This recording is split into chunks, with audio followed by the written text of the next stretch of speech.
로마서 5장 3절에서 4절입니다. 제가 봉독하겠습니다.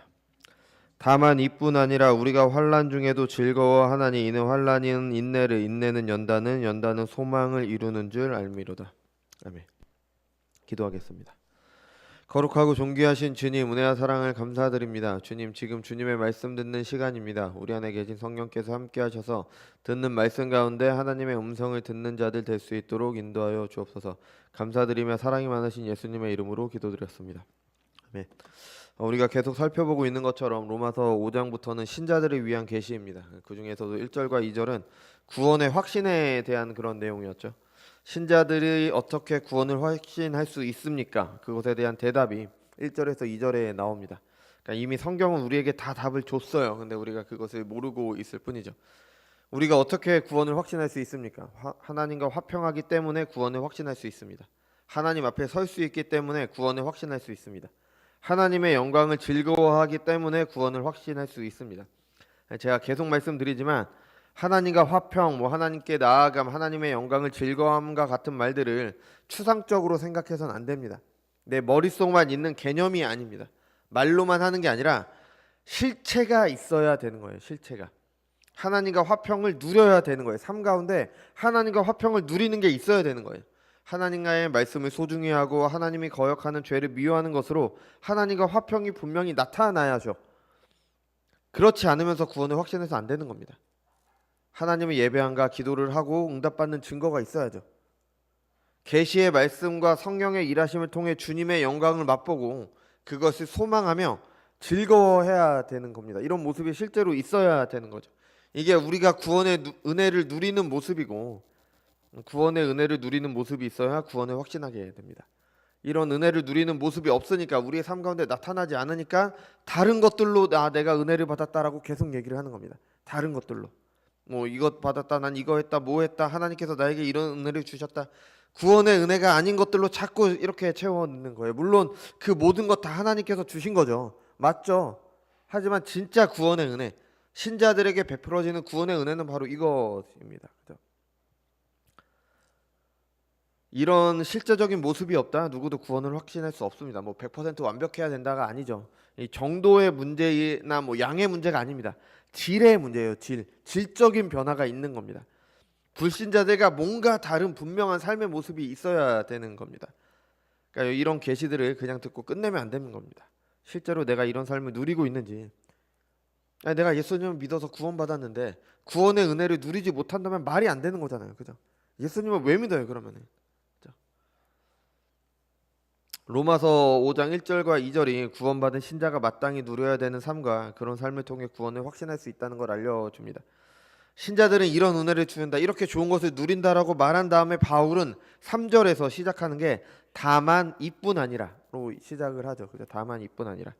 신자들이 누리며 구원을 확신할 수 있는 실제 삶에서 경험할 수 있는 경험이, 실제 삶에서 경험할 수 있는 그 은혜가 더 있다는 거죠. 이뿐 아니라, 다만 이뿐 아니라 더 있다. 그럼 오늘은 그것이 무엇인지를 이제 살피려도록 하겠습니다. 다만 이뿐 아니라라고 말한 뒤에 바울은 무엇을 말합니까? 환난입니다. 환난. 지금까지와는 분위기가 좀 다르죠. 믿음으로 의롭다함을 받은 것을 말하고, 바울은 그 의롭다함을 받은 것이 어떤 은혜를 누리는 것인지, 그 은혜가 얼마나 좋은 것인지를 얘기를 했어요. 우리는 그런 은혜 가운데 살아갑니다. 구원받은 신자들은 당연히 구원의 은혜 가운데 살아가죠. 근데 신자들이 착각하지 말아야 될 게 있습니다. 구원받은 신자라고 해서 마냥 행복한 삶을 사는 게 아니라는 겁니다. 여러분 우리가 다 잘 알다시피 우리의 인생은 낭만적이지 않습니다. 늘 어렵고 힘든 가운데 살아가죠. 불교에서는 이런 인생을 8가지 고통이라고 해서 잘 정리를 했어요. 그걸 지금 말씀드릴 수 없으니까 한번 찾아보십시오. 그 8가지 고통이 잘 정리가 됐습니다. 하나님께서 주신 일반 은총을 통해서 고생스러운 사람의 인생을 통찰력 있게 잘 다뤘어요. 그 부분 아주 좋습니다. 근데 그 잘 다뤄줬지만 그 의미와 그 고통의 의미가 무엇인지, 그리고 그 해결책이 무엇인지는 알 수 없는 한계가 물론 그 가운데 있어요. 근데 고통에 대해서는 굉장히 잘 정리를 했습니다. 분명한 것은 저도 그렇고 여러분들도 그렇고 모든 사람은 여러 가지 고난 가운데 살아간다는 겁니다. 물론 소소한 즐거움도 있죠. 고통만 있다면 사람이 살 수가 없을 겁니다. 즐거운 순간들도 있죠. 하나님의 영광을 떠난 모든 사람들이 헛되다고 말한 전도서에서도 소소한 즐거움을 인정을 합니다. 사람들이 사는 동안에 기뻐하며 선을 행하는 것보다 더 나은 것이 없는 줄 내가 알았고 사람마다 먹고 마시는 것과 수고함으로 낙을 누리는 그것이 하나님의 선물인 줄도 또한 알았도다. 아이들이 뭐 태어났을 때의 기쁨, 맛있는 음식을 먹을 때, 좋은 음악을 들었을 때, 바라던 것들이 이루어질 때 여러 가지 즐거움들은 분명히 있어요. 이 모든 것들도 다 하나님의 선물입니다. 그죠? 다 즐거움이 있어요. 근데 우리의 삶을 전체적으로 놓고 보면은 고난의 연속이라고 할 수 있습니다. 뭐 이거는 뭐 누구도 부정할 수 없는 거죠. 그죠? 그럼 신자들은 어떨까요? 신자들. 예수님을 믿었으니까, 하나님의 자녀들이니까 만사가 다 형통하고 고통은 하나도 없고 즐거운 가운데 살아갈까요? 당연히 그렇지 않죠. 우리가 성경이 증거하고 있고 우리가 직접 경험하고 있잖아요. 바울은 고린도후서 11장에서 자신의 삶에 대해서 요약을 하는데요. 그 내용을 보면 정말 고난의 연속입니다. 뭐 붙잡혀서 매를 맞고 배를 타고 가다 낭파당해서 죽을 뻔했고 뭐 동족들이 나를 죽이려고 그런 위협을 몇 번이나 넘겼고 매를 몇 대 맞았고 뭐 아주 많죠. 바울은 그리스도인이 되어서 평생 복음을 전했는데 왜 이런 환난을 겪어야 됩니까? 오히려 예수님을 믿기 전에 바울은 괜찮은 삶을 살았잖아요. 그죠? 괜찮은 삶, 좋은 집안에서 태어나 좋은 교육을 받고 유대교에 열심히 있었기 때문에 무슨 지도자의 역할을 했겠죠. 그런 괜찮은 삶을 살았는데 오히려 예수님을 믿고 난 이후에 이런 고난의 삶, 환난의 삶을 살았습니다. 좀 이상하지 않습니까? 예수님을 믿어서 좀 행복해야지. 왜 이런 환난 가운데 살아갈까요? 히브리서 11장에서 믿음의 선진들에 대해서 말할 때도 비슷합니다. 여자들은 자기의 죽을 자들을 부활로 받아들이기도 했으며, 그러니까 죽은 사람들이 있다는 거예요. 예수님을 믿다가.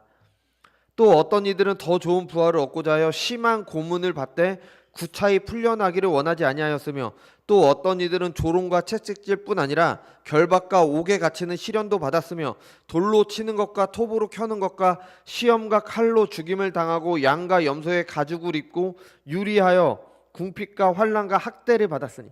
실제로 이런 삶을 살았습니다. 이거 그냥 말로만 있는 게 아니라 우리 잘 알잖아요. 그 교회사를 보면은 이런 삶을 살았어요. 이거는 믿음을 가진 척하는 사람들에 대해서 말한 게 아닙니다. 확실한 믿음을 가진 사람들의 삶을 말한 거예요. 우리가 확실히 알아야 됩니다. 사람들의 삶은 고통의 연속입니다. 그런데 신자들의 삶은 더 환난 가운데 있다는 겁니다. 하나님의 자녀로 하나님의 뜻대로 사는 것은 더 큰 고난이 기다리고 있다는 거예요. 이것은 성경 전체에서 증언되고 있는 거죠. 예수님께서도 말씀하셨잖아요. 의를 위하여 박해받는 자는 복이 있나니 의를 위하여 박해를 받을 것이다. 나로 말미암아 너희를 욕하고 박해하고 거짓으로 너희를 거슬러 모든 악한 말을 할 때, 그러니까 이런 경우가 있다는 거죠. 이런 경우가 있다. 뭐 신자의 삶은 고난이다, 환난이다. 네, 뭐 그럴 수 있죠. 근데 예수님께서 더 이상한 말을 하십니다. 아까 읽었던 것을 뒤에서 읽어보면 너희를 거슬러 모든 악한 말을 할 때 너희에게 복이 있나니 기뻐하고 즐거워하라. 하늘에서 너희의 상이 큼이라. 너희 전에 있던 선지자들도 이와 같이 박해하였느니라. 베드로도 똑같은 말을 했어요. 사랑하는 자들아, 너희를 연단하려고 오는 불시험을 이상한 일 당하는 것으로 이상히 여기지 말고 오히려 너희가 그리스도의 고난에 참여하는 것으로 즐거워하라. 이는 그의 영광으로 나타내실 때에 너희로 즐거워하고 기뻐하게 하옵니다. 고난 당하는 것도 억울한데 고난 당하는 것을 기뻐하고 즐거워하랍니다. 오늘 본문에서 바울도 동일한 말을 하죠. 다만 이뿐 아니라 우리가 환난 중에도 즐거워하나니. 예수님을 믿으면 더 큰 환난 가운데 살아가는 것도 정말 억울하잖아요. 근데 그 환난 중에 즐거워하래요. 이 즐거워하라는 단어가 우리가 2절에서 말한 하나님의 영광을 바라고 즐거워한다고 할 때 그것과 같은 거예요. 하나님의 영광을 보고 그게 너무 좋아서 너무 기쁘고 자랑하는 그 즐거움이 그거랑 똑같이 환난을 기뻐하고 즐거워하래요. 이 도무지 이해가 되지 않죠. 우리는 모두 고난 싫어하잖아요. 여러분 누가 힘든 거 좋아해요? 아이들이 태어날 때나 아니면 결혼할 때 하는 말이 그거예요. 꽃길만 걷게 해줄게. 고난을 피하게 해주겠다 그거 아니에요. 힘들지 않게 해주겠다. 그런데 하나님께서는 그의 자녀들에게 전혀 다른 말씀하시는 겁니다. 너희가 나의 뜻대로 살아가면은 고난 가운데 살아가게 될 것이야. 그런데 그것을 기뻐하고 자랑해야 된다. 여러분 하나님의 사랑이 사람의 부모의 사랑보다 못해서 이런 말씀을 하셨을까요? 왜 꽃길만 걷게 해줄게라는 말씀을 하지 않으셨을까요? 하나님을 믿으면은 고통을 느끼지 않는 그런 사람들이 돼서 그럴까요? 그것도 아니죠. 우리가 수요일마다 읽고 있는데 욥을 보면은 욥은 고통스러울 때 고통스러워해요. 굉장히 어려워합니다. 억울해하잖아요. 그럼 어떻게 환난 중에 즐거워할 수 있을까요? 아니, 그리스도의 고난에 참여하는 것으로 어떻게 즐거워할 수 있을까요? 말씀대로 사람들은 고난을 피하고 싶어 합니다. 그런 사람들은 고난에 대해서 두 가지 해결책을 내나요. 피하던가 극복하던 겁니다. 피할 수 있으면 피하고, 피할 수 없으면 견뎌라. 그죠? 그래서 피할 수 없으면 즐겨라, 이런 말도 하죠, 그죠? 그래서 고난을 이겨낸 사람들은 다른 사람들에게 큰 존경을 받기도 합니다. 그래서 그런 사람들의 이야기가 아주 큰 감동을 주죠. 그리고 그 고난을 스스로 성장할 수 있는 동력으로 삼기도 합니다. 이것만으로도 아주 훌륭합니다. 그죠? 우리가 사는 세상에도 그렇게 돼요. 근데 그것이 고난을 즐거워할 수 있는 이유는 아닙니다. 비슷해 보여요. 비슷해 보이지만 어쨌든 고난을 통해서 내가 성장하면 된 것 아니냐, 내가 극복한 거 된 것 아니냐, 비슷하니까 된 건 아니냐. 근데 비슷해서 더 문제가 되는 겁니다.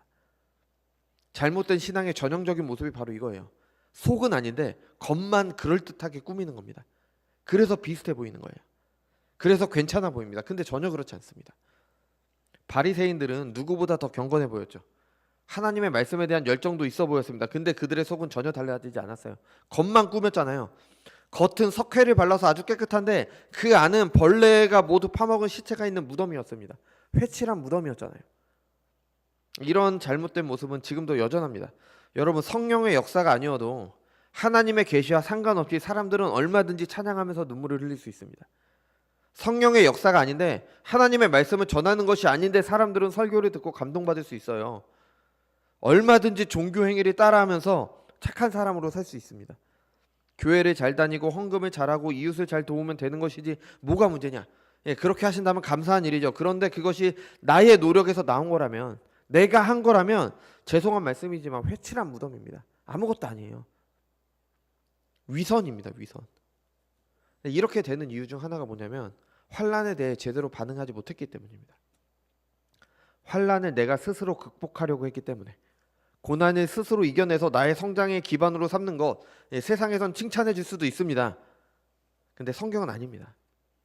겉으로만 참된 신앙처럼 꾸미게 될 뿐이죠. 우리가 겉으로 볼 때 너무 괜찮은 신자인데 사실 그렇지 않다는 거예요. 이런 사람들이 모인 교회는 겉으로 얼마나 아름다운 교회인지 모릅니다. 하지만 그 교회는 속이 썩어 있게 됩니다. 연로하신 어느 목사님께서 젊은 시절에 청년으로 교회를 섬길 때 겪으신 일이라고 합니다. 그죠?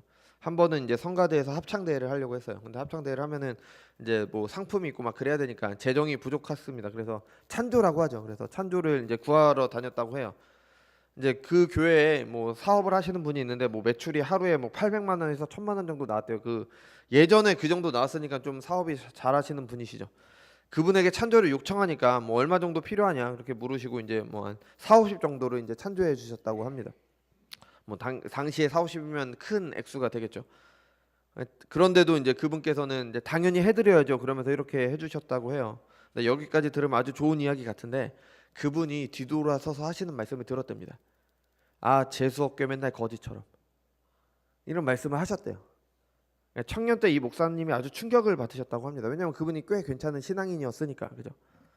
아까 뒤가 전혀 다른 모습이죠. 이게 회칠한 무덤이라는 겁니다. 이 회칠한 무덤. 왜 이런 모습을 하게 되었을까요? 환난을 당할 때 하나님을 통해서 그것을 즐거워한 게 아니라 자신이 스스로 그 환난을 이기려고 하면서 즐거워하는 척했기 때문에 그런 겁니다. 환난 당할 때 즐거워하는 사람과 즐거워 척하는 사람의 차이가 무엇인가? 하나님께서 신자들에게 환난을 즐거워라고 하신 이유는 우리가 본문에서 보는 것처럼 환난이 인내는 연단을 이루기 때문입니다. 인내는 참는 거예요. 참는 거. 환난을 당하면 참는 것을 배우게 됩니다. 하나님의 뜻대로 행하려고 하면 환난이 와요. 그런데 그 환난을 피하지 않습니다. 환난을 인내하는 겁니다. 참는 거예요. 그리고 그 인내, 참음을 통해서 연단을 이루게 됩니다. 여기서 말하는 연단은 고난을 인내한 결과 이루어진 어떤 결과물을 말하는 겁니다. 어떤 단계를 말해요. 그러니까 어떤 예를 들면은 이제 모든 운동 선수들이 마찬가지죠. 실력이 하루아침에 좋아지지 않잖아요. 그래서 유명한 운동 선수들의 이야기를 들어보면 정말 힘든 훈련을 그렇게 이겨내잖아요. 그러니까 그렇게 뼈를 깎는 그런 수고를 했을 때 어떠한 단계에 올라가게 되죠. 이 단계에 올라선 게 바로 연단을 말하는 겁니다. 뭐 역도 선수들이 하루아침에 몇백 킬로그램을 들을 수 있는 게 아니잖아요. 엄청난 양의 운동을 하면은 인내를 하면서 운동을 해요. 그럼 그 인내를 통해서 들 수 있는 무게가 늘어나게 되는 거죠. 이렇게 점점 레벨이라고 하죠. 수준이 올라가잖아요. 이게 바로 연단인 겁니다. 우리들의 신앙도 마찬가지입니다. 하나님의 뜻대로 살면은 반드시 환란이 있습니다. 아니 왜 하나님의 뜻대로 사는데 왜 나에게는 환란이 없을까? 잘못된 거예요. 그럴 리가 없습니다. 분명히 있어요.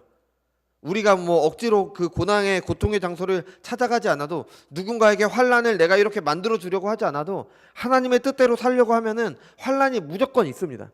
없을 수가 없어요. 없다면은 내가 하나님의 뜻대로 살지 않기 때문에 그런 겁니다. 그 환란 가운데 편법을 사용하지 않습니다. 돌아가지 않아요. 그러다 보면은 묵묵히 순종하는 삶을 살면은 그러다 보면은 어느 순간 내 믿음이 한 단계 올라가게 되는 겁니다. 그게 바로 연단인 겁니다. 하나님께 순종하는 삶이 더 잘하게 되는 거죠. 그리고 이 연단이 무엇을 이룬다고 말하고 있습니까? 이 연단이 바로 소망을 이룹니다. 우리의 소망이 무엇입니까? 하나님 나라입니다. 그리스도의 영광을 보고 그 영광에 참여하는 것. 그 영광에 참여하는 그 소망이 환난을 통해 인내를 통해 인내는 연단을 이룸으로 점점 더 분명해지는 겁니다. 환난을 통해 믿음이 자라기 때문에 하나님과 더 가까워지죠. 더 하나님의 영광을 보고 더 그분의 영광에 참여하게 되는 겁니다. 마지막 날에 있을 그 소망이 더 선명해지고 분명해지죠. 그렇기 때문에 신자들이 환난을 즐거워하는 겁니다.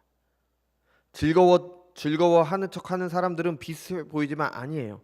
환난 가운데 인내하지 않습니다. 편법을 사용하죠. 말씀드린 대로 운동선수들은 엄청난 훈련을 통해서 경지에 오르잖아요.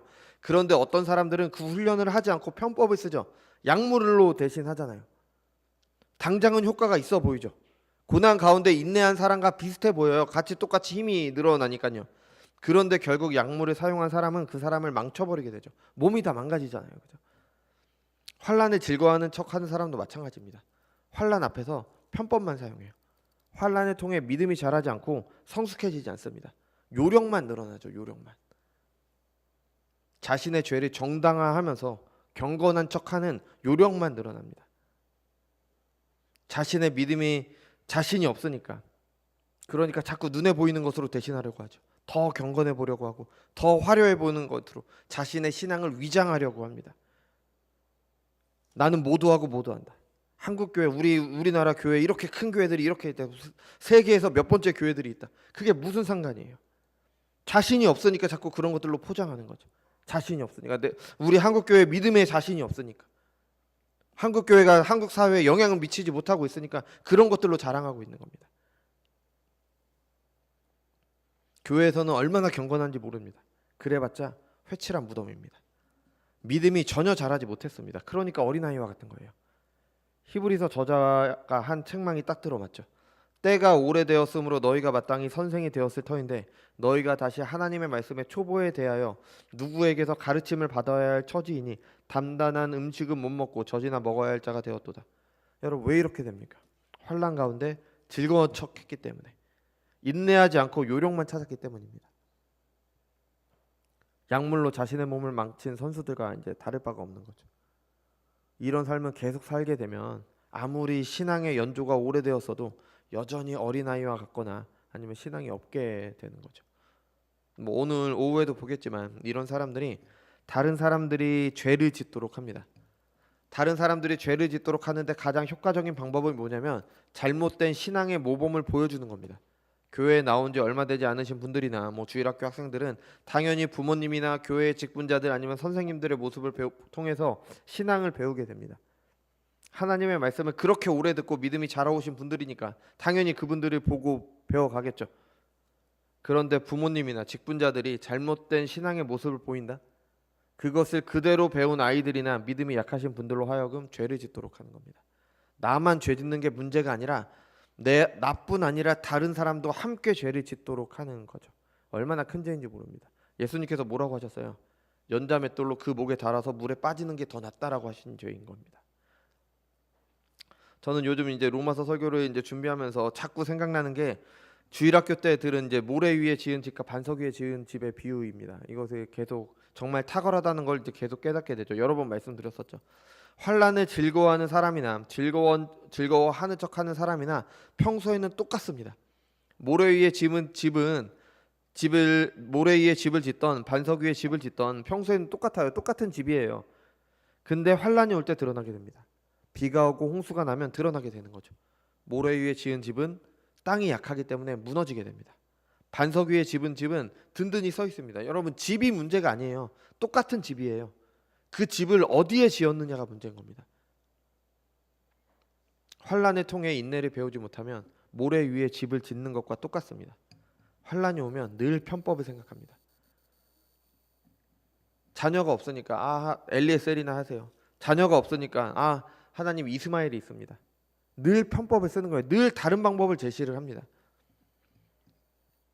그리스도를 위해 고난당하는 것을 거절하고 피할 길을 찾는 거죠. 여러분, 이걸 오해해서 신자들은 무식하게 그냥 고난을 다 당해야 된다 이런 말씀 드리는 게 아니에요. 지혜롭게 처신하는 겁니다. 할 수 있는 모든 방법을 동원해서 그 환란을 극복하려고 해야 돼요. 당연하죠. 이거는 당연한 거잖아요. 그러면서도 결국에는 하나님을 신뢰함으로 그리스도를 위해 당해야 되는 고난이라면 피하지 않고 인내하는 겁니다. 지혜로운 처신을 오해해서 죄를 지으면서 환란을 피하려고 해서는 안 되는 겁니다. 환란 중에 인내해 봐야지 믿음이 자라게 되는 겁니다. 그래야 진짜 그리스도의 영광을 바라는 소망이 견고해지는 겁니다. 여러분, 바울은요 몸에 질병이 있었잖아요. 그 질병을 위해서 하나님께 기도했어요. 근데 하나님께서 고쳐주시지 않으셨습니다. 왜냐하면 받은 계시가 너무 크기 때문에 겸손하기 위해서 주신 거잖아요. 그의 몸에는 여전히 병이 있었지만 그거 고난이잖아요. 그리스도를 위하여 고난받는 것을 인내했습니다. 그걸 통해서 그의 믿음이 자랐던 거죠. 말씀드린 것처럼 그 바울의 삶 전부가 그랬어요. 복음을 전하기 위해 고난 가운데 살았죠. 그런데 억울하다고 바울이었으면 억울하다고 제자들을 모아서 원수들에게 대적할 수 있지 않았을까요? 그렇게 많은 제자들이 있었으니까. 또는 하나님의 말씀을 왜곡해서 위기를 넘기려고 하지 않았습니다. 생명의 위협을 느낄 때는 지혜롭게 도망가기도 했잖아요. 그 지혜롭게 행동해야 돼요. 때로는 로마 시민권을 이용해서 가이사에게 상고하기도 했잖아요. 그런 식으로 자신이 할 수 있는 방법으로 지혜롭게 그렇게 피해가기도 해야 되는 겁니다. 그렇지만 편법으로 고난을 피하지 않고 인내했습니다. 하나님의 말씀을 왜곡해서 피하지 않고요, 인내했습니다. 그래서 이런 고백을 하게 되죠. 나는 비천에 처할 줄도 알고 풍부에 처할 줄도 알아. 모든 일 곧 배부름과 배고픔과 풍부와 궁핍에도 처할 줄 아는 일체의 비결을 배웠노라. 내게 능력 주시는 자 안에서 내가 모든 것을 할 수 있느니라. 내게 능력 주시는 자 안에서 내가 모든 것을 할 수 있다는 바울의 고백이 우리에게 얼마나 큰 위로와 용기를 주는지 모릅니다. 그런데 이 의미를 정확히 알면은 정말 말하기 싫은 고백이에요. 하나님께서 나를 어떤 상황에 두든지, 나를 가난하게 하시든지 부자로 두시든지 어떤 상황에서든지 하나님의 자녀로 살아갈 수 있다는 고백인 겁니다. 하나님께서 나를 가난 가운데 두셨습니다. 상식적으로 가난하게 비참하게 사는 것은 하나님께서 그의 자녀들을 향한 뜻이 아닙니다. 당연히 열심히 수고하고 노력하고 기도로 하나님의 도우심을 구하면서 그 가난에서 벗어나려고 해야죠. 너무나 당연한 겁니다. 그런데 아무리 해도 하나님께서 나를 가난 가운데 두실 때가 있습니다. 너무 벗어나고 싶지만 이 가운데 있는 것이 하나님의 뜻이라면 따르는 겁니다. 하나님의 자녀들이 아픈 게 일반적으로 하나님의 뜻이 아니에요. 아픈 곳이 있다면 기도하며 그것을 치료하기 위해 노력하는 것이 일반적인 모습입니다. 그런데 하나님께서 나를 병든 가운데 두신 것이 하나님의 뜻이라면 따르겠다는 겁니다. 따르겠다는 거. 이것은 다 하나님의 뜻이니까 지금 그대로 아무것도 안 하겠다. 그것도 아니에요. 최선의 노력을 하되 그 모든 결정은 하나님께 있다는 고백인 겁니다. 환난 가운데 두셨다. 그것에 벗어나려고 노력합니다. 그런데 그 노력에는 편법이 있어서는 안 되는 겁니다. 신사참배를 강요한다. 하지 않기 위해서 그 상황에서 벗어나기 위해 노력을 해야 되죠. 당연히 여러 가지로 다 해야 되죠. 그런데 그것이 자신을 속이며 신사참배를 하는 것이어서는 안 되는 겁니다. 배교하는 거잖아요. 지혜라는 이름으로 배교를 해서는 안 되는 거죠. 도리어 인내를 해야 합니다. 그 인내를 통해 믿음이 한 단계 오르게 됩니다. 하나님의 영광을 향한 소망이 더욱더 분명해지는 거죠. 그래서 신자들은 환난 가운데 이제 즐거워할 수 있는 겁니다. 이 환난을 통해 하나님과 더 가까워지기 때문에 하나님께서 나에게 이런 고난을 주시는구나. 이것을 인내하고 나면 나의 믿음이 더 자라게 될 것이고 더욱 하나님을 닮아가게 될 것입니다. 이처럼 신자들은 환난 가운데 탁월해져 가기 때문에 환난 가운데 즐거워하게 되는 겁니다. 환난에 대해서 말하는 하나님의 계시가 어쩌면 여러분들을 불편하게 할 수 있습니다. 저도 마찬가지입니다. 저도 당연히 평안하게 살고 싶지 누가 고난 가운데 살고 싶겠어요. 너무나 당연하죠. 이 환난이라는 단어는 우리 시대의 말로 하면은 그 착즙기 있잖아요. 착즙기, 그 과일을 넣고 이게 아주 강한 압력으로 이제 즙을 짜는 그런 기계 있잖아요. 그런 것처럼 사람의 피와 땀과 눈물과 고통을 짜낸다라는 의미입니다. 아니, 누가 이런 걸 원하겠어요? 누가 이런 삶을 원하겠습니까? 오죽하면 우리나라 헌법에서도 행복 추구권을 규정하잖아요. 모든 국민은 인간으로서의 존엄과 가치를 가지며 행복을 추구할 권리를 가진다. 그래서 이것에 근거해서 교도소에 있는 범죄자들도 인권을 존중해야 된다. 그들에게 적당한 삶을 적당하게 머물 곳과 음식을 이렇게 잘 제공해야 된다. 이런 논리가 나오는 거죠. 사람은 누구나 자신의 행복을 위해 살아가려고 합니다. 자신에게 오는 고통을 피할 권리가 있다고 할 수가 있죠. 그런데 신자들은 평안한 삶을 행복으로 생각하지 않습니다. 환난을 겪더라도 진리를 따라 사는 것을 행복이라고 생각하고 추구합니다. 진리를 따라 살기 위해 겪는 환난 가운데 기뻐하게 됩니다. 그 삶을 통해 소망을 이루기 때문에. 이런 신자들의 모임인 교회는 마음이 편하기 위해서 오는 것이 아닙니다. 제가 존경하는 목사님의 말씀입니다. 여러분, 교회는 마음이 편하려고 오는 것이 아닙니다. 마음을 편하려고 가시려면은 절에 가시면 됩니다. 산속에서 은은한 목탁 소리가 들리고 풍경 소리가 들리고 마음이 편한 데입니다. 교회는 아닙니다. 착각하지 마십시오. 교회는 진리를 위해 사는 정말 진지한 고민 때문에 오는 곳입니다. 죄와 싸우기 위한 사람들의 모임입니다. 하나님을 사랑하고 이웃을 사랑하는 사람들이 그 삶을 위한 싸움 때문에 교회를 찾는 것입니다. 교회만이 할 수 있는 유일한 특권은 죄와 싸우도록 하는 것입니다. 하나님의 영광을 위해 싸우도록 하는 것입니다. 진리를 위해 살도록 하는 것입니다. 이것이 교회라는 소금만이 세상에 줄 수 있는 짠맛입니다. 이 짠맛을 포기하면 교회가 있을 이유가 어디에 있습니까? 여러분, 이 말이 동의가 되십니까? 우리는 왜 교회에 나오고 있습니까? 평안한 삶입니까? 아니면 진리를 따라 삶입니까? 내가 원하는 천국은 하나님과 함께하는 곳입니까? 아니면 내 모든 욕망이 이루어지는 곳입니까? 환란이 오기 전에는 모두 다 진정한 하나님 나라를 위해 교회에 온 것처럼 보입니다. 근데 환란이 오면은 드러나게 되죠. 그리스도를 믿는 것 때문에 고난을 겪게 된다면 알곡과 가라지가 분별이 됩니다. 환란 가운데 인내를 통해 연단을 이루고 소망을 더욱 분명히 한 사람과 그렇지 않은 사람, 하나님과 교회를 자신의 유익을 위해 사용하려고 했던 사람이 분명하게 드러나게 됩니다. 그때 우리는 어느 쪽에 서 있겠습니까? 내가 처음 예수를 믿을 때는 참 순수했는데 지금은 그때만 못하다. 이런 말씀하시는 분들이 있을 수도 있습니다. 나름대로의 겸손을 나타내시기 위해서 이런 말씀을 하시기도 하시죠. 근데 이 말은 굉장히 무거운 의미가 있습니다.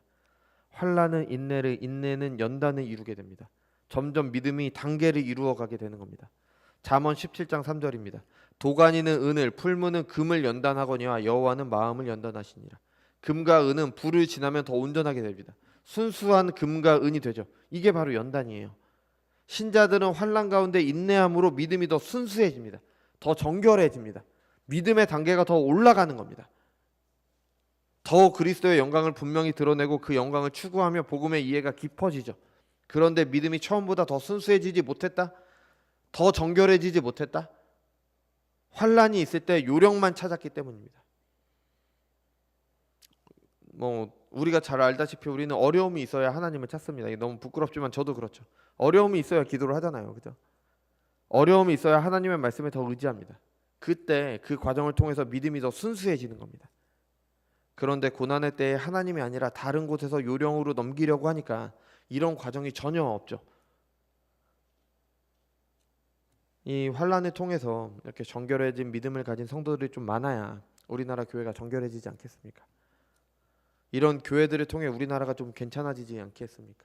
여러 가지 방법으로 애국을 찾을 수도 있지만 정말 교회가 보여줘야 되는 짠맛은 바로 이런 것 아닙니까?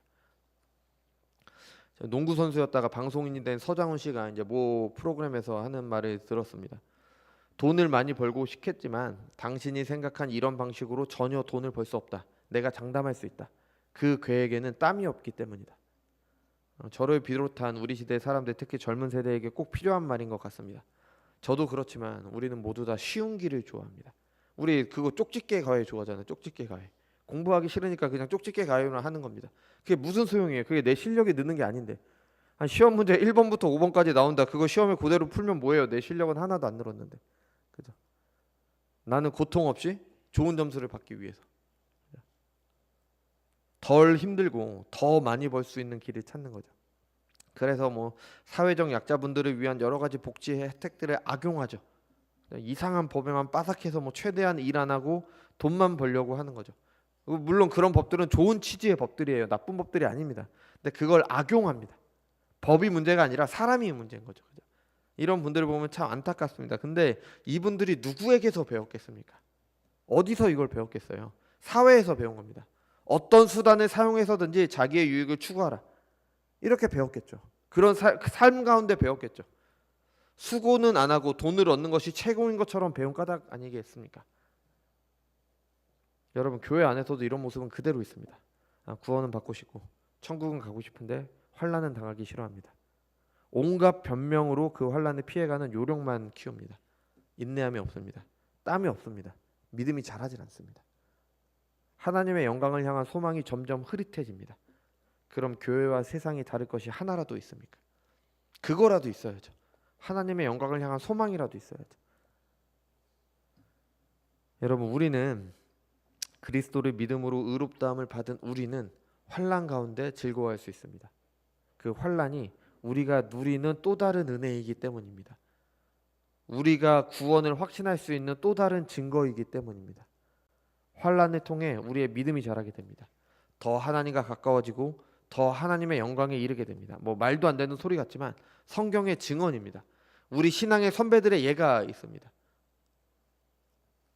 그럼 어떻게 인내할 수 있습니까? 다른 것 없어요. 하나님의 말씀과 그것을 알게 하시는 성령의 조명하심, 그리고 순종의 삶을 통해 신앙의 성숙함이 우리에게 인내하도록 하는 겁니다. 다른 게 뭐가 있어요? 하나님의 계시의 말씀과 그것대로 살게 하시는 성령의 도우심, 그리고 그걸 통해서 자라나는 내 믿음의 성숙함, 그걸 통해서 인내하게 되는 거죠. 부끄럽지만 뭐 저도 환난 가운데 넘어져 보기도 했습니다. 우리가 환난 가운데 왜 넘어집니다? 왜 인내하지 못합니까? 순종해 보질 못해서 그런 겁니다. 여태까지 믿음을 자라온 경험이 없기 때문에 그래요. 하나님의 계시의 말씀과 그것을 깨닫게 하시고 그대로 살게 하신 성령의 도우심을 통해서 내 믿음이 성장해 보지 못했으니까, 그러니까 환난 가운데 넘어지게 되는 거죠. 인내하지 못하는 겁니다. 부끄럽지만 저도 같은 이유로 넘어져 봤고 또 회복하시는 은혜도 입어봤습니다. 그런 과정을 통해서 우리의 믿음이 자라가게 되는 거죠. 하나님 나라를 향한 소망이 더욱 분명해집니다. 여러분, 누구나 마찬가지입니다. 하나님은 우리를 사랑하시기 때문에 우리를 환난을 주십니다. 꽃길만 걷게 해주겠다, 마음은 충분히 이해되죠. 또 사람이 그렇게 하려고 해도 한계가 있기 때문에 뭐 그렇게 해줄 수도 없어요. 그죠?